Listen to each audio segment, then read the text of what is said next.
All right, Good we're evening. ready. Oh, go ahead, Andre. Go ahead. Sorry. Good evening. Welcome to our Beyond Access series, Assistive Technology 101. We thank you for joining us this evening. But before we get underway, we would like to have our Spanish interpreter give everyone the conference line for anyone needing to use interpretation services. Our Spanish interpreter, can you give everyone the phone line?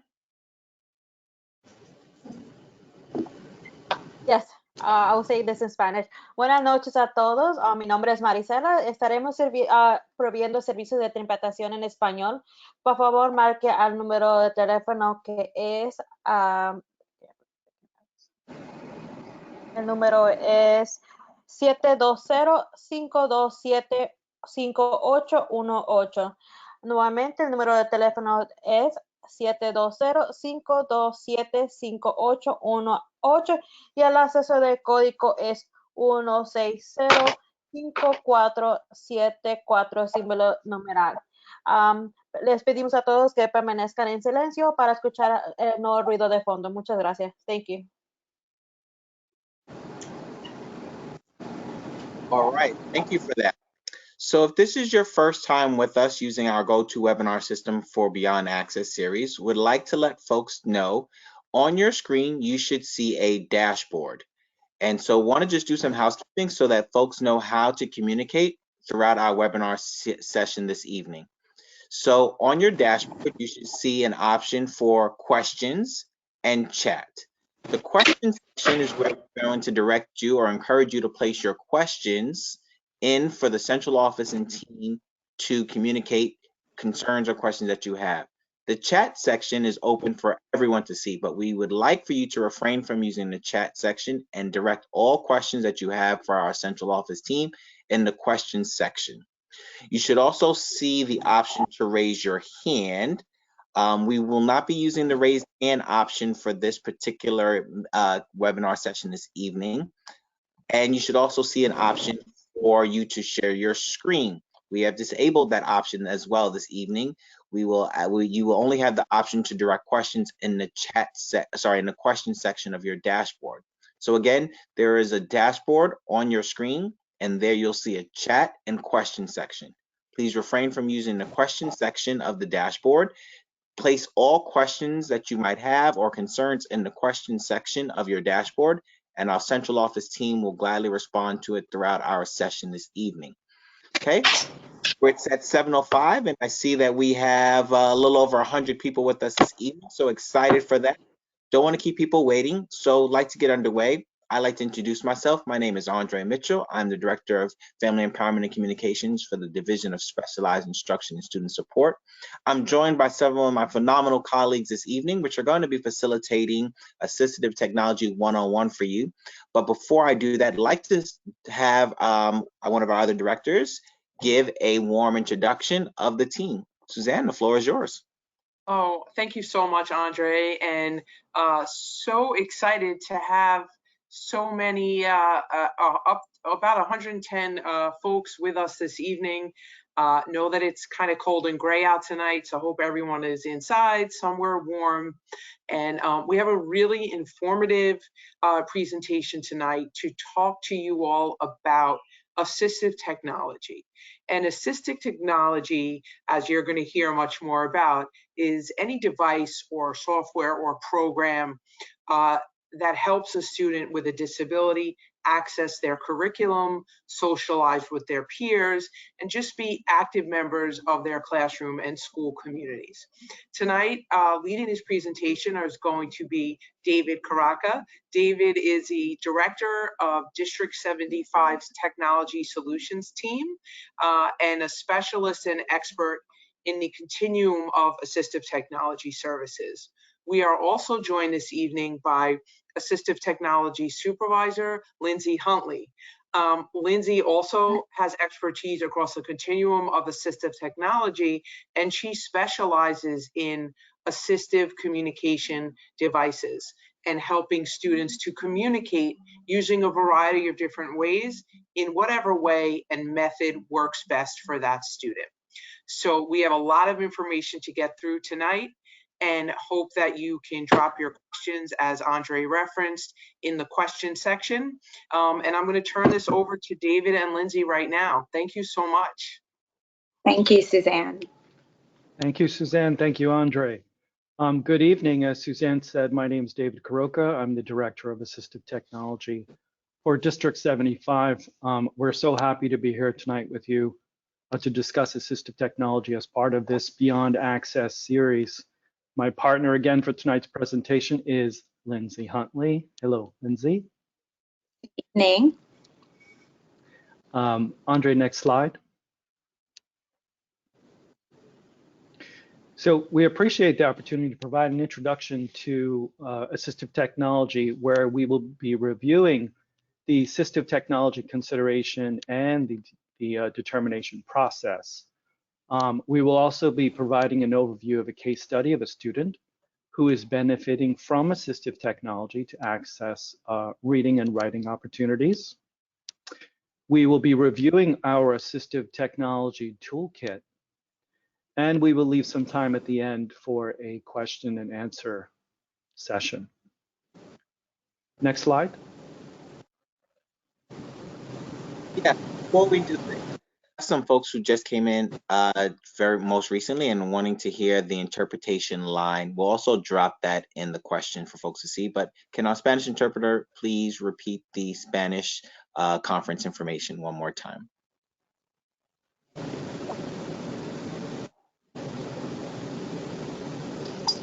Yes.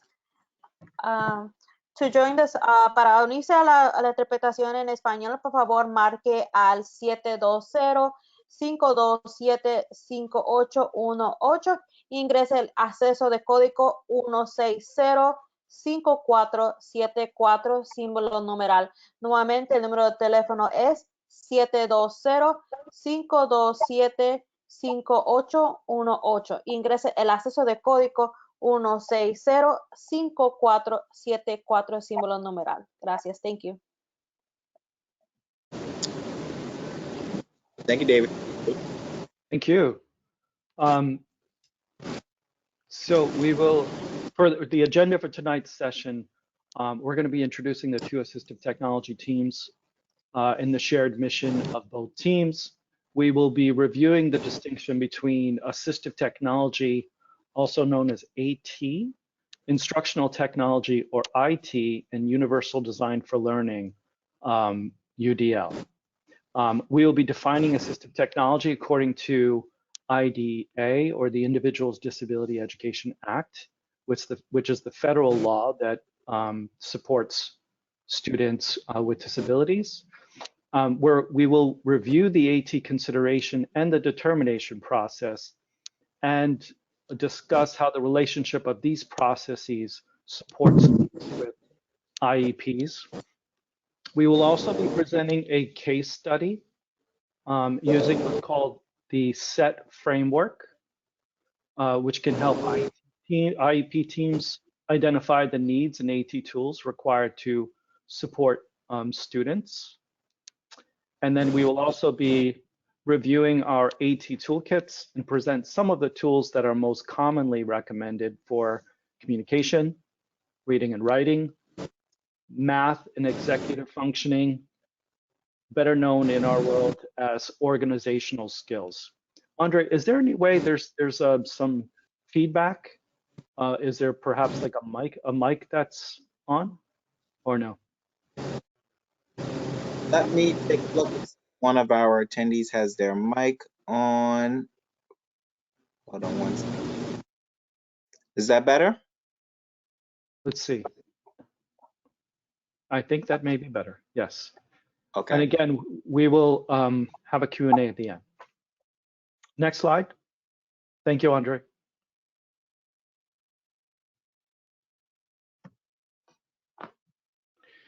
So both teams, the District 75 Assistive Technology team, as well as the Center for Assistive Technology, share one mission, and that's providing high quality assistive technology consultations, training, resources, implementation, and assessment support to students, families, teachers, and all NYC DOE staff. Next slide. The two NYCDOE central AT teams consist of the Central Assistive Technology team, and they provide support to preschools, charter schools, non-public schools, and schools within District 1 through 32. The D75 Assistive Technology team provides support to specialized schools or District 75, students that receive home instruction services, and also students that receive instruction that are in hospital settings. Next slide, please.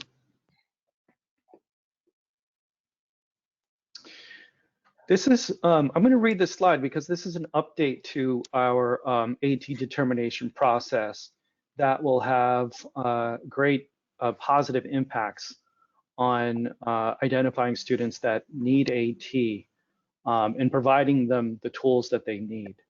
So flexibility in regulations empowers IEP teams to make AT determinations without formal assessments. And we want to emphasize that the IEP team includes the family and the student. The DOE and its leadership is revising assessment processes to capitalize on school-based knowledge and reduce reliance on central teams to assess student needs. The central AT team will continue to serve in an increased advisory and training role and will still facilitate assessments for students with more complex needs. We will review these changes more in depth in future slides, but the updates, including empowering IP teams with the exponential growth in technology in schools since remote learning and blended learning of March 2020, will ultimately expedite the process in identifying the AT needs of students and providing students with the AT solutions they need when appropriate. Next slide. In the next two slides, we will focus on the relationships and differences of universal design for learning, instructional technology, and assistive technology, and how these impact the learning environment. UDL is a framework in which the goal is to remove barriers to learning, and the focus is on the whole class, not the individual. If an environment such as a classroom is designed with all users in mind, then most students will be able to access learning opportunities. This is the goal of UDL. Instructional technology, again, as IT. As with UDL, IT is focused on all students and designing lessons with resources for learning, such as using computers, tablets, and software programs. And the resources can change depending on the lesson. Our focus, assistive technology, what we're discussing today, is focused on supporting the individual needs of the student, not the group. Next slide. So this is a good visual demonstrating the difference between IT, AT, and UDL. The baseball game is synonymous with the student's ability to access the curriculum and classroom learning opportunities, or in this case, a baseball game. The picture on the left is an example of instructional technology. All participants have been treated equally by providing them with a crate.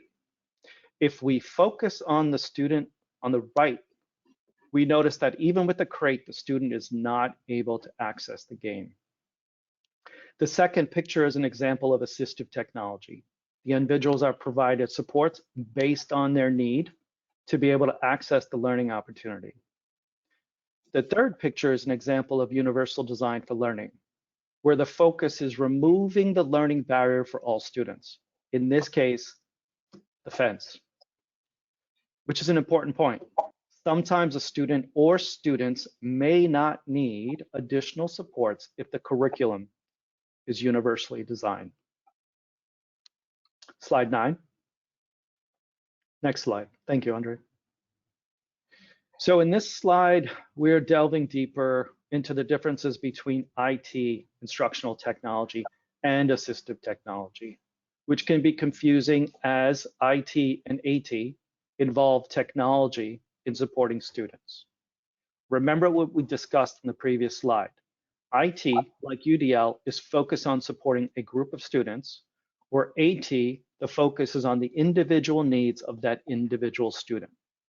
So in comparing the two pictures, we see an example of instructional technology on the left versus assistive technology on the right. The difference between IT and AT is determined by what is known as the threshold between benefit versus need. On the left, the students are benefiting from the use of laptops to participate in the lesson, but may, operative word may still be able to participate in the lesson even without the laptops.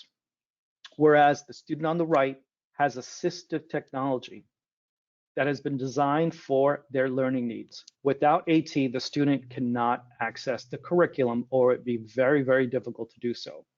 This is the most important difference between instructional technology versus assistive technology. Next slide. So this is an example of a student participating in a District 75 classroom that is incorporating universal design for learning principles. The student is participating in a math lesson with fractional tiles. So they have some tactile ability to participate in this lesson. It is a hands-on or tactile activity that provides low-tech solutions to access learning. Hands-on activities, both low and high-tech, offer a way to understand abstract concepts.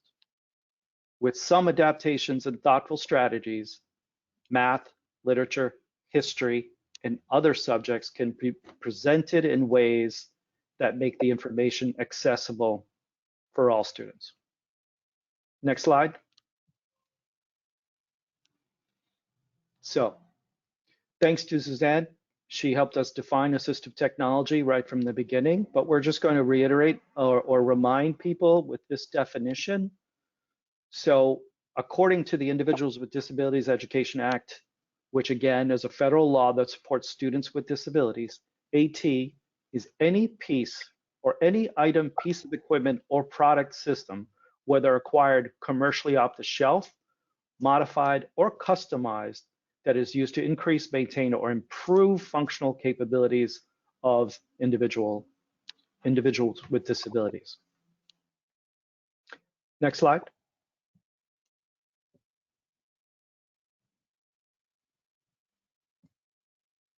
Thank you, Andre. So here we provide some visual representations of AT, or assistive technology, from low-tech to high-tech options.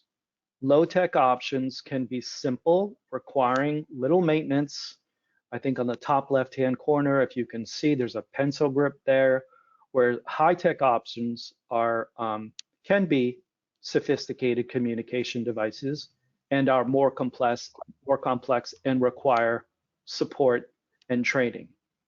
But we do want to note, since March 2020 and the introduction of remote and blended learning, many devices, as the parents will know on this call, such as tablets and computers, that once required a formal assessment for assistive technology, are now available programmatically or school-owned devices in schools.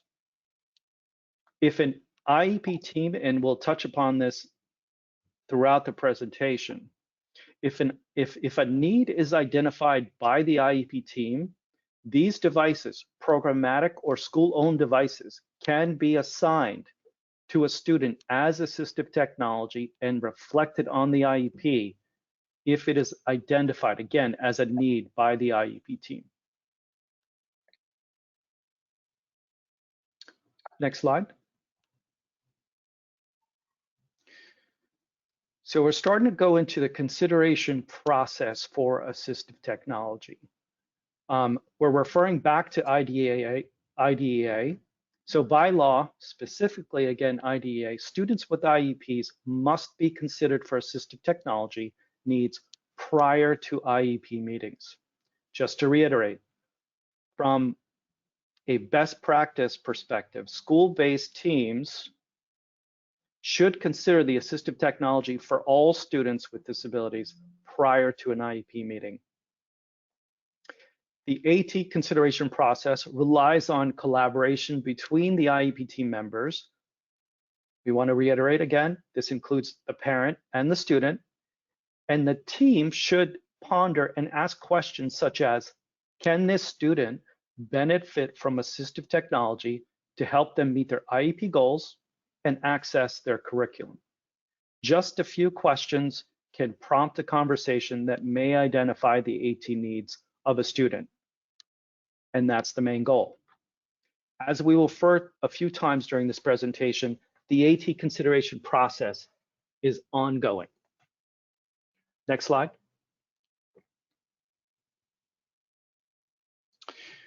We have provided here some sample questions that can assist IEP teams in determining a student's need for assistive technology, and we'll go ahead and read each one and provide perhaps a sample response. This could be a plausible response for a student. Is the student currently able to learn independently and consistently? Perhaps the student has a print disability and requires access to accessible digital content.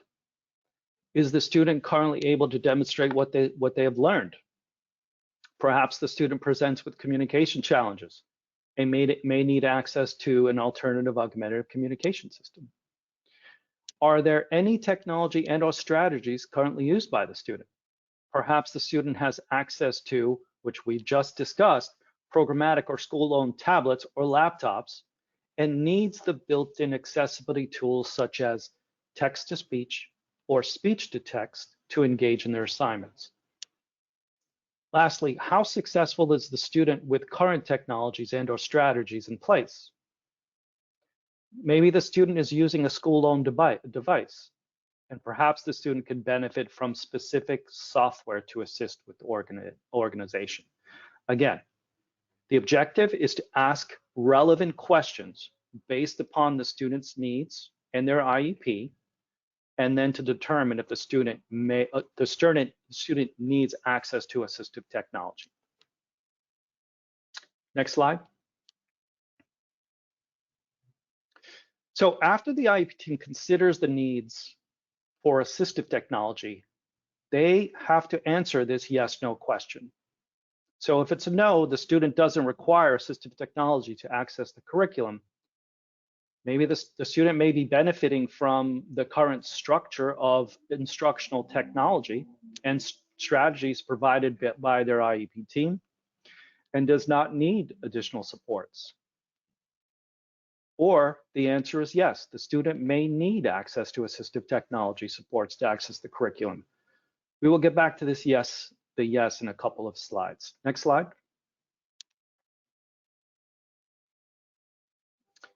So if the answer is no, as we stated previously, it is important to note that even if the IEP team determines that a student does not require assistive technology during and before the IEP meeting, they must consider the need for assistive technology in subsequent meetings.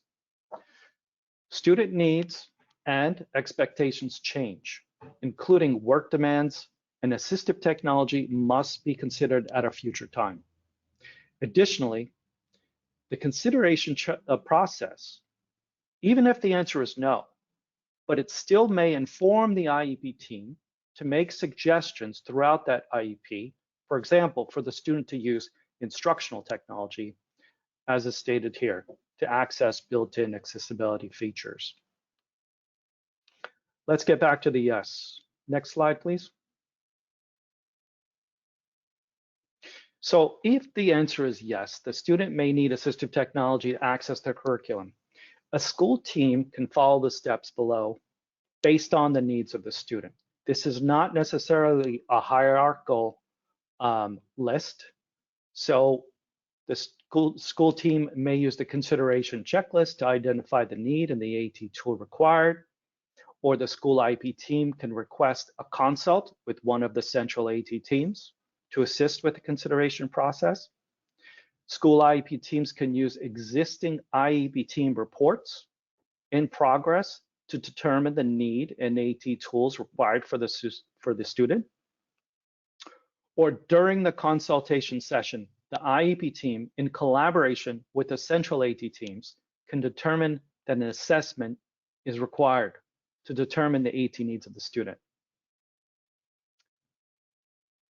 As was stated in prior slides, in many instances, and this is certainly an update that will positively impact the ability of students to access AT, school IEP teams are able to make an AT determination at the school level without a formal assessment or reliance on the central AT teams. This flexibility in regulations allows the school teams to identify the AT needs of students and provide them with the necessary AT resources. Next slide, please. So once a determination has been made that the student needs AT, what are the next steps to complete? The school-based IEP team will hold a meeting, an IEP meeting, to discuss the results of the AT determination, and the final recommendations are then added to the student's IEP. The school-based IEP team is responsible for ensuring any recommended devices are provided. Central AT teams will be available for ongoing training, implementation, and support. And these trainings can be provided in person or remote to school staff, students, and family. Next slide, please. Continuing on, once assistive technology has been determined and the student needs assistive technology, we just want to reiterate that assistive technology is not a one and done process. Even after AT is added to a student's IEP, the team must continue to consider the AT needs prior to every IEP meeting. As the student's needs and workload demands change, it will require the IEP team to review these changes and consider the needs of the student. They may require an updated program to assist with reading and writing, or a more robust alternative augmentative communication system based on progress that they've made. We encourage parents to talk to their school-based teams to continually review the assistive technology needs of their children. Next slide. Next, I will pass the presentation on to Lindsay Huntley, and she's going to be discussing this case study and identifying the assistive technology of students through what's called the SET framework. Lindsay? Thank you, David. Next slide, please. So best practices in determining assistive technology is we look at the SET framework and assistive technology. There is no standardized assessment for assistive technology, and as David discussed, there's lots of ways that we can determine what a student needs. And one of them is to look at the student, the environment, the task, and the tool. So we want to know what can the student do without technology and what can't they do without technology. So for example, if a student is having trouble writing with a pencil, they may need assistive technology to access their curriculum. They may need an adapted pencil, they may need adapted paper, they may need, the tool may have to be something like a laptop. What's the environment? So what kind of setting are they in? Where are they sitting in the class? What is the task that the teacher's asking them to do? And what tools can we explore with this student to determine what will benefit the student to access their curriculum? Next slide. So we're going to meet Yariel. This is a case study we're going to share with you, and we're going to show you a fabulous video. Hope it plays. Next slide.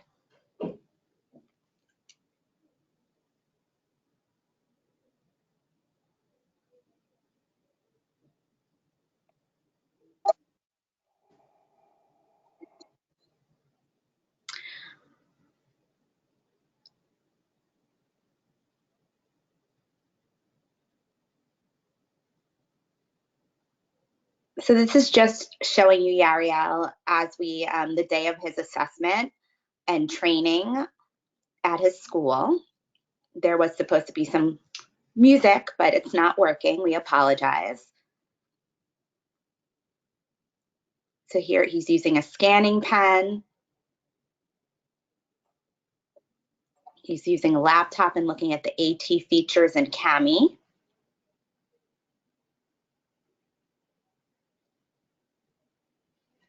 He's showing his assistive technology to his teacher. He's using Padlet classwork with Co-Writer, and we'll explain this in the next slides.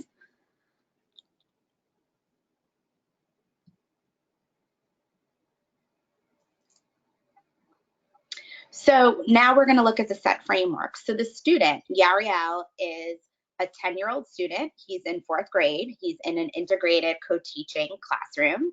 His IEP classification is learning disability.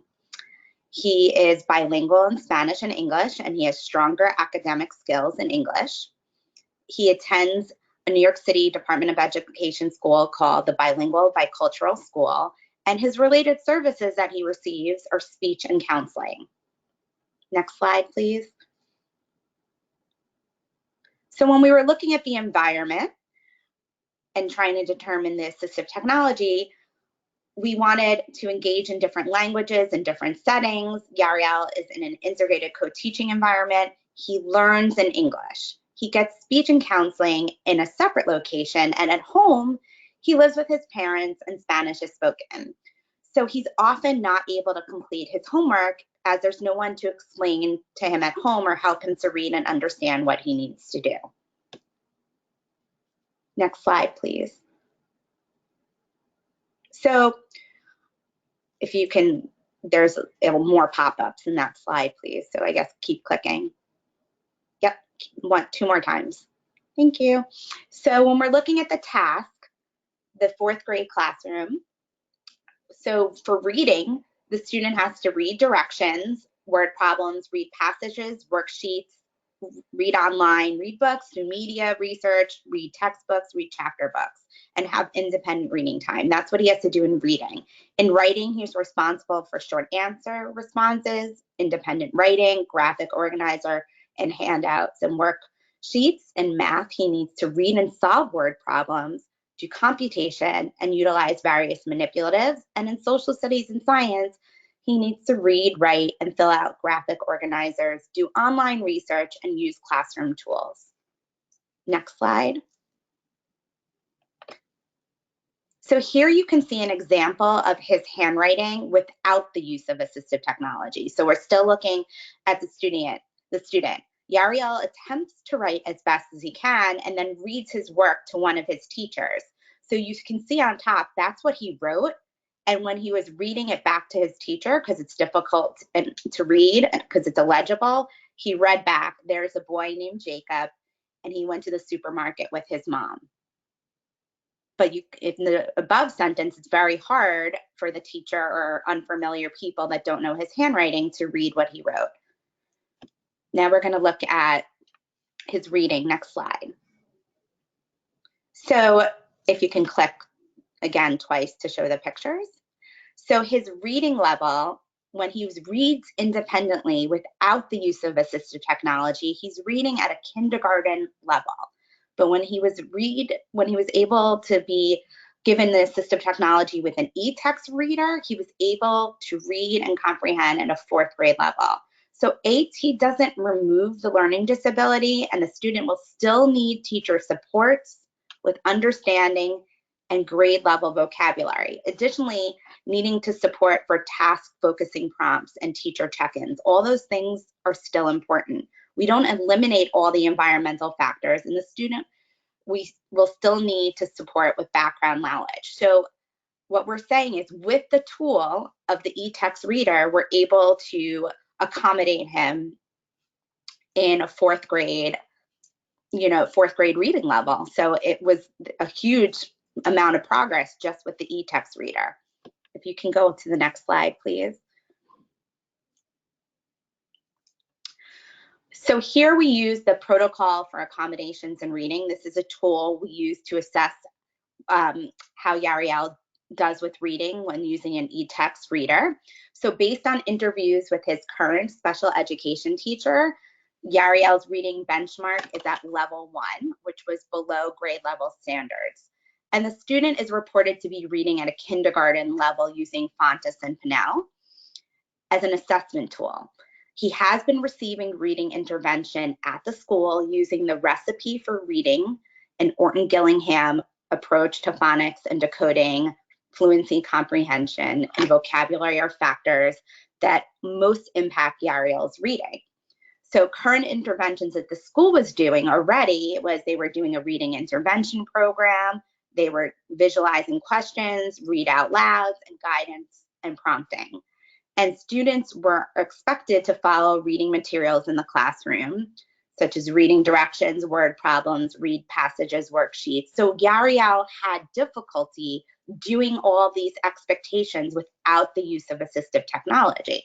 So then we tried him with various tools. So if you can go to the next slide, please. Here he is without his assistive technology, writing with paper and pencil. You can see his handwriting up top. It's a little bit illegible. And when he read back to the evaluator what he was trying to write, he wrote, "You can score from a free kick and corner kicks and penalty and dribbling the ball in the goal and kicking the ball in the net." But it's very hard to read that due to his illegible handwriting. So we provided him with assistive technology. And if you can go to the next slide. The tool that we provided him had word prediction, dictation, so he can speak what he wants to say, and access to translation tools. Can you go to the previous slide, please? So just using it one time, he was able to write, "Soccer is a nice sport to play, and it's nice when you can score a goal." So it was a more complex, better syntactical structure to his sentence, just from using the tool one time. And this was the day of the evaluation or when we came in. Can you go to the next slide, please?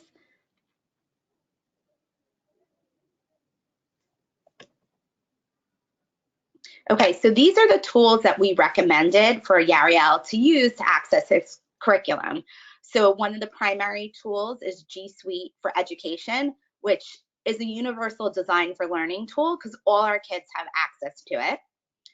We also recommended Co-Writer, which was the tool that gave him word prediction, dictation, support for writing, Kami for annotation, and Snap and Read so he can take notes. And other things we looked at were CAPTI, and if you saw in the video, there was a C pen. It kind of looks like a highlighter, and when he puts it over the text, it will read it out loud. It will define a word, and it will translate in Spanish if he needed support. So now we're going to do a brief overview of our assistive technology toolkit. David's going to talk to you about our reading, writing, and executive functioning skills tools. Thank you, Lindsay. Next slide, please, Andre. I think it may be 2 slides. Yep, slide after that. So as Lindsay was alluding to, we really do have access to an extensive library of assistive technology supports. We're going to start with writing. So we're providing you just an overview of some of our most recommended AT writing supports, highlighting Notability, which is the icon in blue, which is an Apple-based program that works on Macs and iPads. It's basically like a note-taking device. The name is Notability, and allows users to quickly create and edit notes by dragging and dropping documents, photos, or audio recordings. Co-Writer, which was one of the apps that Yariel was recommended for, is a universal and cloud-based program. Co-Writer helps students write with proper grammar and spelling using topic-specific vocabulary. And as we saw with Yariel, Co-Writer assists with predicting the intended word with a selection of word suggestions using what they call grammar smart word prediction. SnapType Pro is an interesting and simple app. It's available both on iOS and Android devices. So basically, students who struggle with graphomotor skills, who have messy handwriting, they can use SnapType Pro and they can take a picture of any test, worksheet, or piece of paper, and then the student is able to use that app to type on the digital copy instead of having to handwrite. And then they could share their work with teachers and peers. These the bottom three icons, Clicker 8, Docs Plus, Clicker Writer, these products belong to a suite of software programs from a company called Crick Software, which happens to be some of our most recommended IEP mandated assistive technologies tools to support writing and reading as well. I know we're focused on writing now.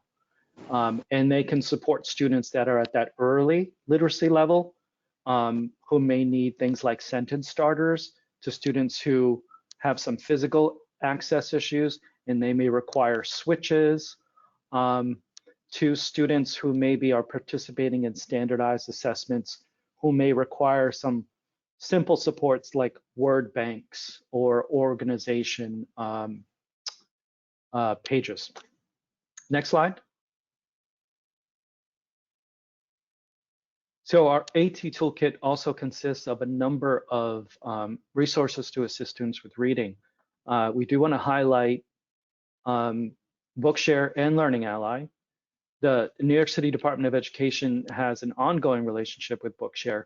It's a free, I want to reiterate, it's a free digital and accessible library of reading materials, and the reading materials consist over 1 million books and counting.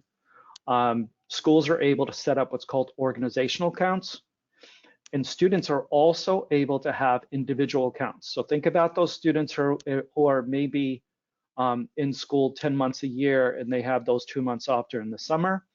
Students can still have access to those individual accounts so they can have a list of books where they can listen and participate in that reading experience. Bookshare. Please ask questions to your IEP team on Bookshare. Learning Ally is more of a premium product. It's not free, but it is also an online database of books. The difference between Learning Ally and Bookshare is really Learning Ally has human-read audiobooks. And so both of these, Bookshare and Learning Ally, can support students with learning disabilities that are impacted by challenges with accessing physical print, okay? And they may need access to accessible digital content. Dolphin, Easy Reader, and Voice Dream Reader, these are some of the apps that we use to actually access the content of Bookshare. And so these are designed, again, for those students with print disabilities, such as dyslexia, low vision, blindness, learning disabilities. Both of these reader apps, Dolphin Easy Reader is free. Voice Dream Reader is not free, but it's still a product or a software solution that we recommend for students, and we have for many years. And both of these reader apps are customizable for the user. So you're able to change the text size, the font, high contrast color schemes for maybe those students with visual issues, line spacing. Another big one is if you're listening to audiobooks and it's speaking too fast, you're able to slow that down. Tar Heel Reader, we're mentioning this because this is a free and accessible resource. And they do have a collection of accessible books on a wide range of topics. Next slide, please. Math, my favorite subject. So these are some of our most recommended AT tools to support students who may struggle with math. Andre, can you go back one? I'm sorry, we're on. Oh, sorry. Okay, math. Math. Okay. Thank you, math. We want to note that most of these tools with the exception of GeoGebra, act more as an organizational tool and do not assist students with computation or providing students with answers. We get asked that question by parents all the time. We want to make sure that their children and their students are able to work through some of these math problems. And we don't want to be providing them solutions that's going to give them the answer. That kind of defeats the purpose, right?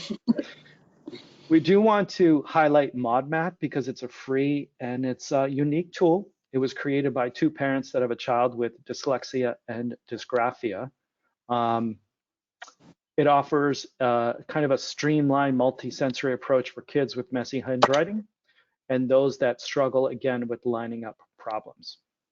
Equatio, the one on the right, it is a premium product for us when we recommend Equatio for students, but it's one of our most recommended and in-depth math AT supports. Some of the features include the ability to handwrite and then transfer that handwriting into text. So then students are able to listen to that information, as well as use speech input or speak into the program so that you actually see the text come out on the screen. Parents, please spread the word about Equatio because although it's a premium product for us, teachers can access this resource for free and incorporate in their classroom to support students from like an instructional technology perspective, again, helping all students. Next slide, please. And we are at executive functioning, which again, in our minds, we think organizational skills. These skills that allow students to plan, stay focused, follow directions, stay in control, and follow through on tasks. A few of the tools that we recommend, we highly recommend Google Keep. It's one of our most recommended free tools to support organization. And it allows users to record plain text notes and organize, edit, or share them with others using a suite of collaboration tools. Free resource, Google Keep. Mindomo and Inspiration Mind Maps, these are two of our most recommended organizational mapping software applications. Revive, I'm going to turn this over to Lindsay, because I think you know a little bit more about Revive. Yeah. I do. Okay, so Revive it looks like a watch. It's used for students who have ADHD, attention deficit hyperactivity disorder, or ADD, and it pairs with a companion, an app companion. And instead of the teacher or an adult constantly tapping on the student's shoulder to remind them to stay on task, it has different vibrations that it vibrates at different frequencies, and the student can self-regulate whether they're paying attention or not. And why it's unique is because it will vibrate in different frequencies, so the student can't get used to it and just shrug it off. So it's a great tool. It gives you a lot of data to see if your student's paying attention, and there's homework reminders, stay on task reminders, and you can schedule different frequencies at different times based on student need. Such a fascinating product, Lindsay. Lindsay, now I'm going to turn it over to you again because we're going to be discussing AAC, right? Yeah. Okay, so can we go back to slide before? Yep.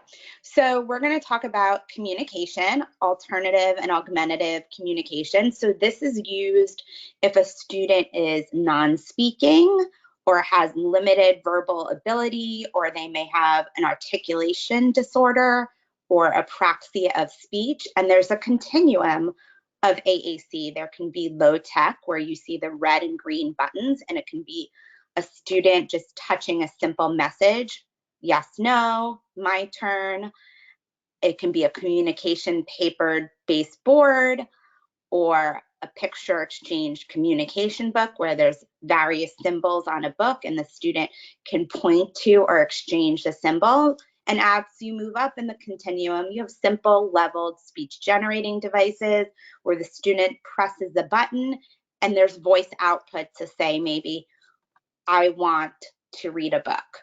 Then we move up the continuum to where we have dynamic display speech generating devices, which maybe can be an iPad with various communication applications, all the way up to the continuum where you may have a device that you can activate using your eyes. So there may be a student that doesn't have the ability to move their hands or to speak verbally or to activate a switch, and they can activate what they want to say just by using their eyes.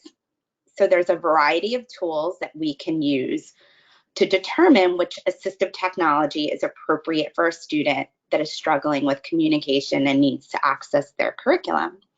Next slide.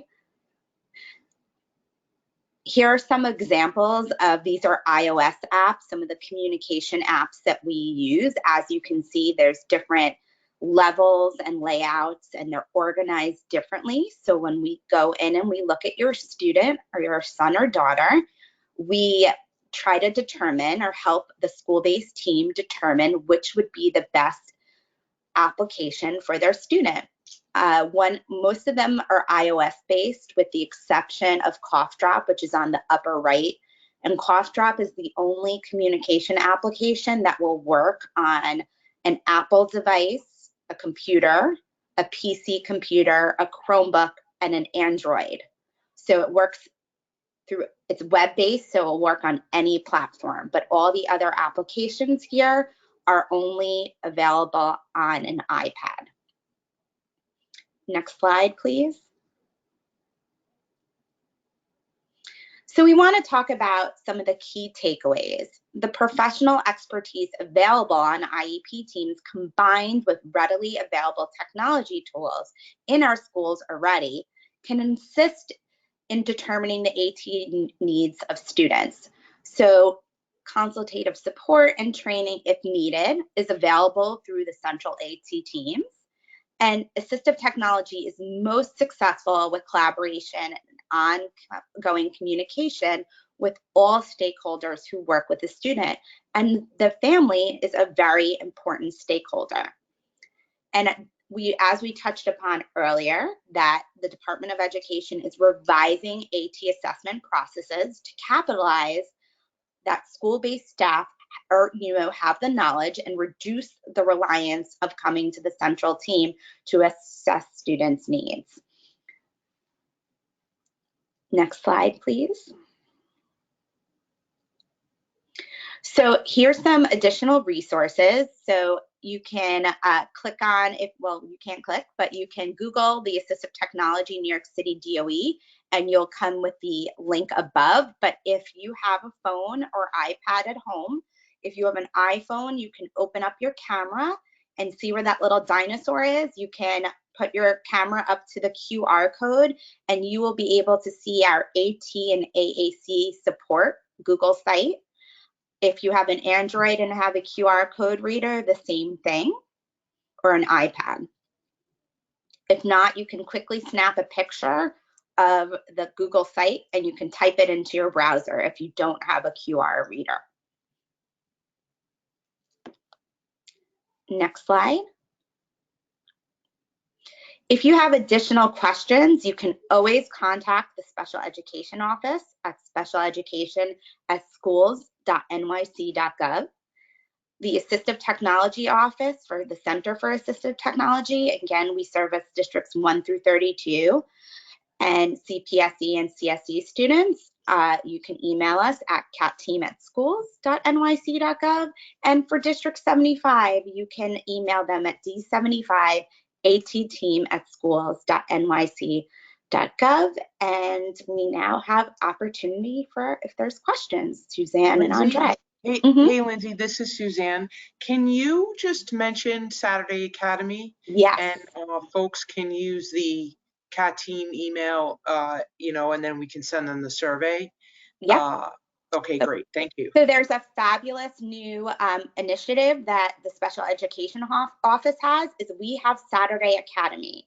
So if you have students that have IEP mandated 504 mandated assistive technology, and you want training or implementation support, or you have questions on how to utilize whatever assistive technology your child has at home, you can email us at catteams@schools.nyc.gov, and we will send you the link where you can book an appointment and come to one of our locations. They're in the 5 boroughs. There's 2 locations in each borough, and we're available from 8:30 to 2:30 to assist you with your assistive technology needs. And we'd love to see you. And there's opportunities for you as a family, as a parent, so you can bring your child, you can come alone, and you can see other assistive technologies. So maybe you have a communication system and you need to figure out how to address literacy or writing with your student, and you feel that they need additional assistive technology, we can show you some of the things that are available for your student. Lindsay, I just want to add that it's just an amazing opportunity for parents to engage with some of these resources. I mean, even if you don't have a student with assistive technology and you think, hey, maybe some of these resources can benefit my student, we have amazing providers that are available on that Saturday Academy and can walk you through some of the resources that we shared today. It looks like we do have some questions. Andre and Suzanne, do you want to? Yeah, I'm not sure. David, if you see the question about LAMP, that might be a good place to start. If you see that question. Can we still go? Where's the LAMP one? Do you see it, Lindsay? No, I don't have access to the questions. So if you guys want to screenshot them and text them to me, I can answer them. So let me let folks know. So I apologize. We're just showing the QR code because that was a request again. So we're showing that again. There will be a copy of this recording sent out to everyone within 24 hours after the conclusion of our session this evening. We will also add to that email, which has the link to this recording, the URLs which are currently on the screen. So we will provide the links to the URLs that are currently on the screen in that same email that you will get 24 hours after our conclusion this evening, as well as the link to the recording so you can have for your own records. We will not be providing the slide deck, but again, you will have access to this recording. So I'll leave the QR code open up for another second or two. And then just for those who had questions or concerns around the email addresses, we'll put that back up currently for folks to see and record that for your own records. We are exactly at 8 o'clock, so we will take 2 to 3 more questions. And we do have access to the questions that were not answered in the chat, and we will try to get back to you subsequently after. So we will get to as many questions as we can this evening, both over the mic and directly to you in the chat over the next 2 to 3 minutes that we have. So we'll go another 2 to 3 minutes, but we apologize for sake of time, we won't be able to go through every single one. Dave, were you able to find that LAM question? I haven't. I'm just going from down and up. Yeah. Someone said, thank you. Is this a weekly or monthly program? Or is this a one-time thing? The Beyond Access series is a monthly program. Monthly program. Saturday Academy, if the question is about Saturday Academy, that is, to my knowledge, every week through June 17th, I believe. That's correct. Question from Jennifer Fishbein. Can you confirm which team supports regular public school students? That is the Central Assistive Technology team. But families and folks, don't worry about that. If you send the email to one group and it belongs to another, we will talk to each other. Yeah, these teams work seamlessly together, and no issue there. Regarding the softwares that are not free, that the school DOE provide those software programs. Yes. Yes. We do. So you do not have to worry about cost. If your student is eligible for assistive technology, the central teams will take care of the cost of the product. Next question from Ms. Castro. Yes, I asked about support outside of assistive technology, like middle high school students who are grades behind in reading aren't currently receiving AT versus. So this is a great question. And what we would ask is that, again, you'd go back to your IEP team and consider the needs have them consider the needs of your child.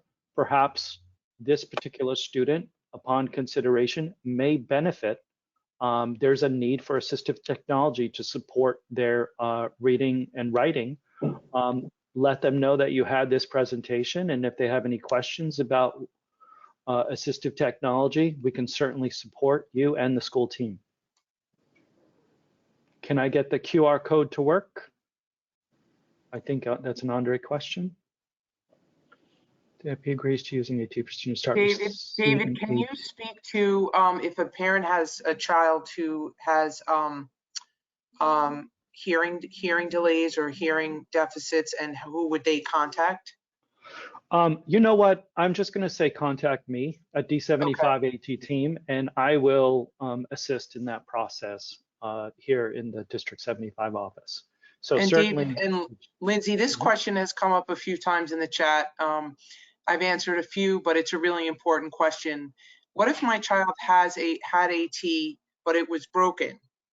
Okay, so but how does the person get a new device for their child?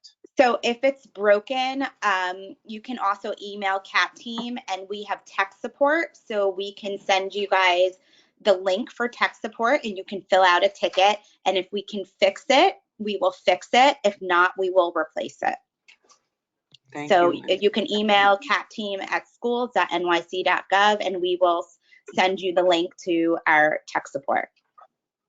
Oh, great. And there was one question, Lindsay, where you were talking about you were talking about a specific device, Lindsay. I'm sorry, a specific program on just before, and there's a question if it requires Wi-Fi for that program. Are you talking about the Revive watch? I think so. Rima's asking. Rima, if you want to tell us specifically, but I think so, Lindsay. Okay, so the Revive watch, you don't need Wi-Fi for the actual watch.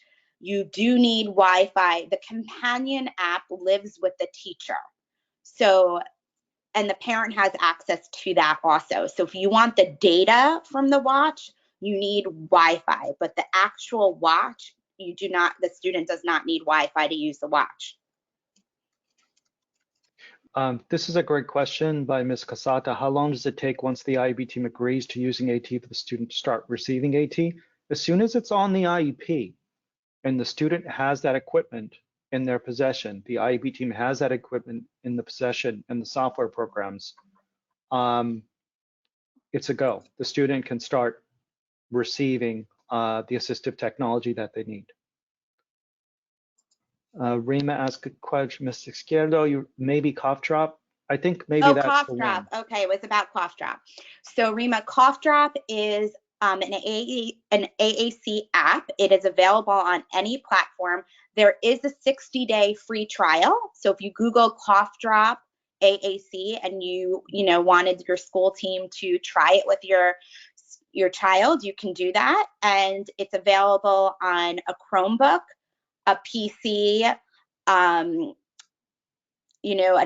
iPad, an Android device. When we give it out, when it's recommended for assistive technology, we will recommend it on an iPad because that's the way that the student can access it for their curriculum, and it's portable.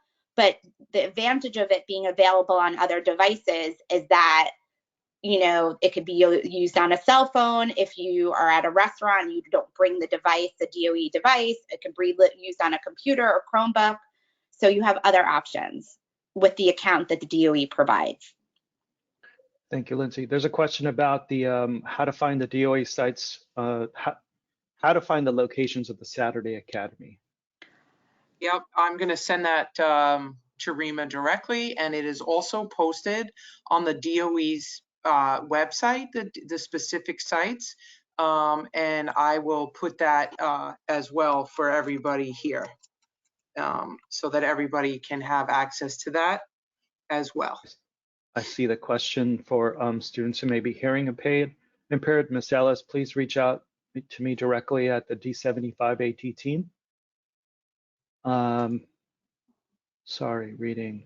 Mr. Rosario, treading and comprehension for students with ASD. There's lots of supports we have for students with autism. You know, they can use a variety of the reading tools that David mentioned and the writing tools.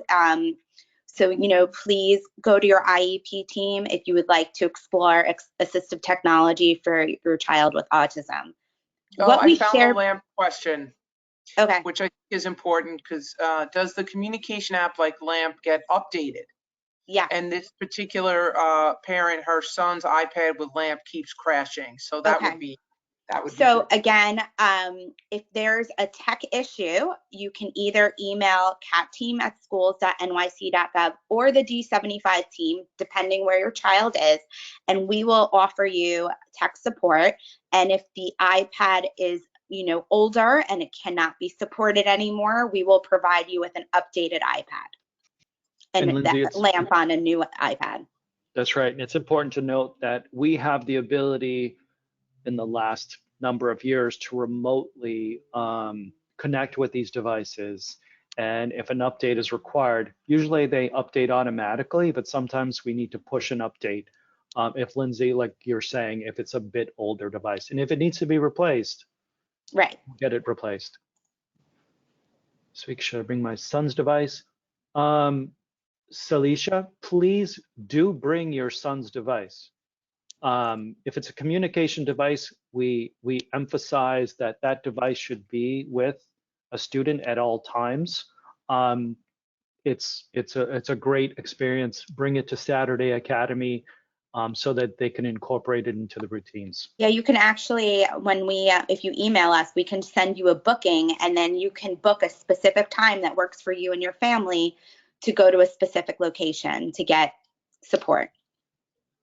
It sounds like this is from Miss Ellis, another Saturday Academy. If the child hasn't done testing yet, can they still go? They're waiting to be tested. Is this Saturday Academy, maybe? So yes, in that case, David, you know, Saturday Academy is typically for students whose current IEP recommends AT, but if a child is waiting, we could certainly provide some strategies and supports directly up to the at Saturday. That would be cool. Okay. Thank you for that clarification, Suzanne. One more time with QR code. Sorry, I think that may be an Andre question. Just keep the QR code slide up. So again, you can you can use the QR code with your phone, but if you don't have that capability, you can take a picture of this slide with your phone and you can just type in the HTTPS, you know, sites.google.com, and that will also bring up this resource. And it has a lot of information about communication, writing, reading, math, executive functioning skills for parents and families, some go-to sheets, some implementation ideas. So we encourage you to visit it. Yep, and we'll include the links in the follow-up email that everyone will get 24 hours after our session closes. And then you'll be able to click it when you get the email. So don't worry about our little dinosaur QR code. Andre, do we have 2 more minutes to do a round robin with the questions? Yes, sir. Yep, we can finish up. 2 more minutes. Yep. Okay. Rima, you're asking about the last program on the program slide. She just mentioned maybe 4 slides ago. Can we Communication, go back? can you specify, Rima? What is the apps for executive function on one of the slides? We mentioned our most recommended executive functioning, which is Google Keep. And that's available to all students because we have New York City has a Google domain. So that can be used as, you know, instructional technology, universal design for learning, or as an AT tool. Suzanne, this is an amazing, it's amazing feedback from Ms. Flores. I attended the Saturday Academy on Saturday and the staff were amazing at the Dinsmore location. That's amazing, that's great. Thank you. I think we got the QR code, we're getting there. We answered the LAMP one. Who are the teams representing Gen Ed A teams? Is this still Colleen? Yes. Colleen, it's Colleen. Yep, go ahead. Center for Assistive Technology. We are districts 1 through 32, so you can email us with any questions.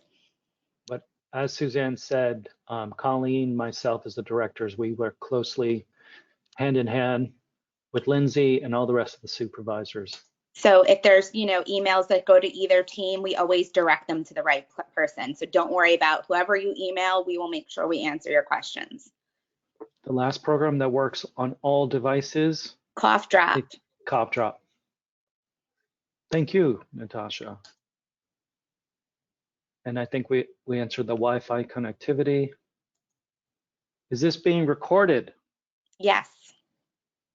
It'll be available within 24 hours, I believe Andre said. That is correct, Lindsay. Thank you. You're welcome. I've done this before. I love it. This is a great question. If a child already has an AT device but wants to add some of these apps, we would encourage you to speak to the IEP team. Remember what we mentioned during our presentation, assistive technology is a process and the needs of the students will change. And therefore, depending on their expectations, the team, including yourself and your child, may identify other tools that are required. And you can certainly use us during a consult to assist in this process. And this can be done remotely. The child receives AT devices. How can families engage AT teams to upgrade software, correct issues? I think we mentioned this, a computer was probably 2 years ago, and the application needs updating. Again, if there are glitches with that particular device, we ask that you speak to your IEP team, but also engage us in the process, and we'll assist in the process of updating that device or updating the software on the device. Can parents ask for this at an IEP meeting? Another great question. As we discussed during the presentation, assistive technology must be considered prior to an IEP meeting. So we would encourage you as the parent to start asking these questions and whether or not assistive technology can help your child. Is instructional technology for all kids, or it's only for kids with IEPs? Instructional technology, great question. Universal design for learning, instructional technology is for all students, students. I think we're getting to the end. Thank you. What happens if my son doesn't receive an evaluation within 30 days? Is there a person I can speak to? I don't want the school year to end without him having an evaluation. We encourage you to reach out to our teams, and we will work with you and the school team to remedy this situation and have your child evaluated as soon as possible. Is AT the same as the iPad DOE provides? They use iXL. No. So yeah, the DOE provided during the pandemic, they provide a remote learning iPad. That is instructional technology. If your student requires assistive technology, they may get a new device, or at times we may be able to add the assistive technology app to the remote learning device, but that is not an assistive technology device. That's instructional technology. Hello, I don't have a computer at home. Can it be done by phone? I think this was regarding the presentation. Apologize, we didn't get to that. My son has a DOE. Thank you. Thank you, Ms. Tarand. Ms. Grant, thank you. And thank you for all the amazing questions. But I feel I can benefit from some of these other AT devices. How can I get reassessed? This is also a great question. If my child has AT, but I feel he can benefit from some of these other AT devices, how can I get him reassessed? What we would say is, when your son has, or when your child has assistive technology on their IEP, they also have the assistive technology service. So you could speak to your IEP team and they could review the current assistive technologies and they can certainly use us as a resource for a consult without even going through the reevaluation process. That's the beauty of the assistive technology service, and it will expedite the process and actually get the help that your child needs. We have to. We have to cut it. Yeah, that's got to be our last All right. one. Okay. No, appreciate it. I'll put the emails up just one more time, just for folks. If you didn't get a question answered, I think the team did phenomenal. Thank you all. Thank you, thank you, thank you. I believe we got through almost 90% of the questions answered. For the sake of time, we have to have you just communicate any additional questions or concerns or anything that you might think of, even after our session closes. Please use these email addresses that are on the screen. You will get the recording, like Lindsay said, of this particular webinar, and we will add the links to that follow-up email that was also included on the slide deck this evening. Remember, Beyond Access is available for you to register. Our next week's session will be Turning 5. That will be on our info hub, and you will also receive that in your inbox email in another day or two, just inviting you to register for that upcoming webinar session next week, Tuesday.